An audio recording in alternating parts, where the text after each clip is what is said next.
আসসালামু আলাইকুম। আমাদের যারা ব্যবসা করি তাদের একটা আলাদা একটা ধর্ম আছে। হ্যাঁ, এটা সবাই যারা ব্যবসা করে সবাই জানে কিরকম ধর্ম। সাধারণত টাকা ধার দেওয়া হয় না। হ্যাঁ, আমরা কিন্তু সাধারণত কাউকে টাকা ধার দিতে পারি না, কারণ আমাদের কাছে ক্যাশ টাকা থাকে না। আর আমরা সাধারণত মাল বাকিতে দিতে পারি, মাল তাকে ধরে মাল করে থাকে, এই আমরা দিতে পারি বাকিতে।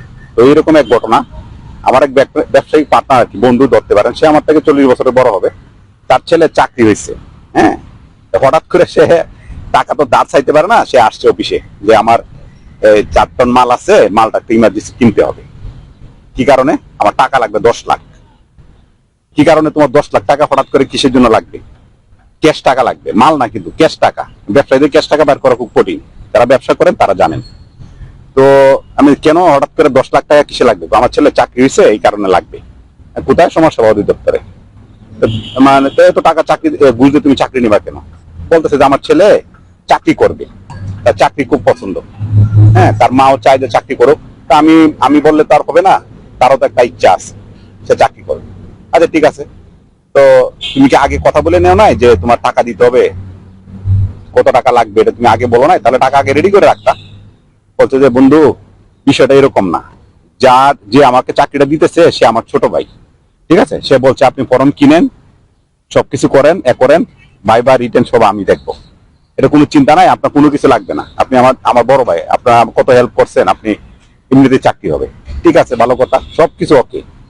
চাকরি হয়েছে, অ্যাপয়েন্টমেন্ট লেটার গেছে তার পিএসএ। হ্যাঁ, সচিব আর কি, তার পিএসএ অ্যাপয়েন্টমেন্ট লেটারটা দিয়ে গেছে। মানে আমি গেছিলাম সাথে সমাজসেবা অধিদপ্তরে। তো তার সমস্যা কি? না, যখন আমি যখন চলে আসবো, তখন সচিবের পিএস বলতেছে যে স্যার, স্যার তো আপনাকে কিছু বলতে পারে না, আপনাকে একটা কথা বলছে। কি কথা? স্যার বলছে যে কিছু তো চাকরিতে তো কিছু লাগে নাই, চা নাস্তা করার জন্য কিছু খরচ টেবিলে লাগছে, চা নাস্তার খরচটা যেন একটু দিতে বলছে স্যারে। তো বলছে যে ঠিক আছে, ওকে। হ্যাঁ, যে টাকা যেহেতু আগে বলে নাই, আমি টাকা রেডি করে নাই, চাকরি হবে এরকম আমার চিন্তা ভাবনা নাই।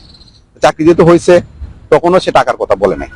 এখন হঠাৎ করে সে বলতেছে চা নাস্তা করার জন্য, চা নাস্তা করবে এই কারণের জন্য কিছু টাকা দেওয়ার জন্য। আমি তো মনে করছি যে চা নাস্তা করতে আর কত লাগবে, 20-30 হাজার 10,000 টাকা দিলাম, হ্যাঁ চাকরি হয়ে যাবে।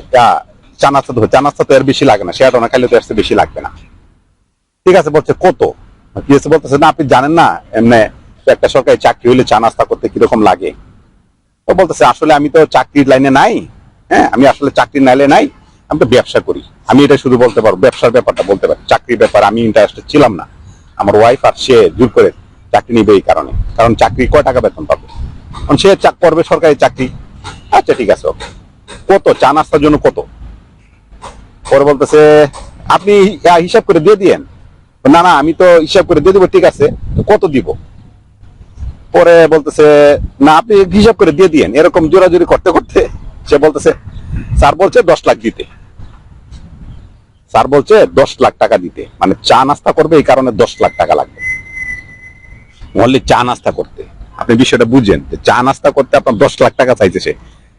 এখন সে বলতেছে, আমার বন্ধু বলতেছে, হ্যাঁ উনি বন্ধু বড় এমনি ধনী আছে, কিন্তু বড় ব্যবসায়ী, আর তাদের কাছে আমরা লড়াই অনেক সময় মাল আনি।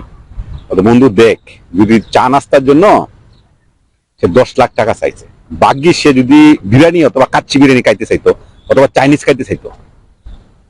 চা নাস্তা যদি 10 লাখ হয়, বিরিয়ানি যদি কাচ্চি বিরিয়ানি অথবা চিকেন বিরিয়ানি অথবা তোর চাইনিজ খাইতে চাইতো, তাহলে 50 লাখ টাকার কাছাকাছি যাইতো। ভাগ্যিস সে চা নাস্তা খাইতে চাইছে। আর চাকরিটা আমার ছেলে করবে, আমার বউ বলছে ছেলে সরকারি চাকরি করবে। চা নাস্তার জন্য আমার 10 লাখ টাকা লাগবে ইমিডিয়েটলি, 30 তারিখের মধ্যে দিতে হবে। আজকে 28 তারিখ, 30 তারিখের মধ্যে চা নাস্তার টাকাটা 10 লাখ টাকা আমার পাঠাইতে হবে। হ্যাঁ, এটা ফ্যামিলি ম্যাটার। ছেলেও করবে, আমার ছেলে যেহেতু চাচ্ছে সে ব্যবসা করে, আমার 2-3 ছেলে, সে যদি চাকরি করবে, যেহেতু আমার ওয়াইফও চাচ্ছে, এই কারণে ইমিডিয়েটলি কে মাল কিনবে আমাকে ক্যাশ টাকা দিতে হবে। তো দেখা গেল যে কিছু মানে 70% মাল আমি কিনছি, আমি নিচ্ছি, মানে আমার কাছে ক্যাশ টাকা এত নাই। আর আমার এখন নতুন করে চালানো নাই যে আমি করবো যে আমার ডেলিভারি আছে, আরেকজন মিলে কালকে হয়তো টাকাটা সে পাই যাবে। তো বিষয়টা হচ্ছে যারা চাকরি করবেন, হ্যাঁ, কারণ সে মুক্তিযোদ্ধা, আর সে ছোট ভাই, গ্রামের লোক, সে আগে কিন্তু বলে নাই যে কিছু টাকা দেওয়ার জন্য, কিন্তু সে বলছে বিষয়টা হচ্ছে এরকম যে ব্যবসা করে 10 লাখ টাকা তো কোনো ব্যাপার না। হ্যাঁ, ব্যবসা করে 10 লাখ টাকা কিন্তু ব্যাপার না, কিন্তু চা নাস্তার জন্য সে 10 লাখ টাকা চাইবে অথবা 10 লাখ টাকা লাগবে, যদি এরকম হইতো তাহলে কিন্তু সে চাকরির ব্যাপারে ইন্টারেস্টেড থাকতো না। 10 লাখ টাকা বুঝতে সে চাকরি লওয়ার লোক না আসে, কারণ যেহেতু সে ব্যবসা করে। বিষয়টা বুঝছেন? সরকারি চাকরি কিন্তু চা নাস্তা করতেই, চা এবং নাস্তা ওর জন্য কিন্তু আপনাকে 10 লাখ টাকা দিতে হবে।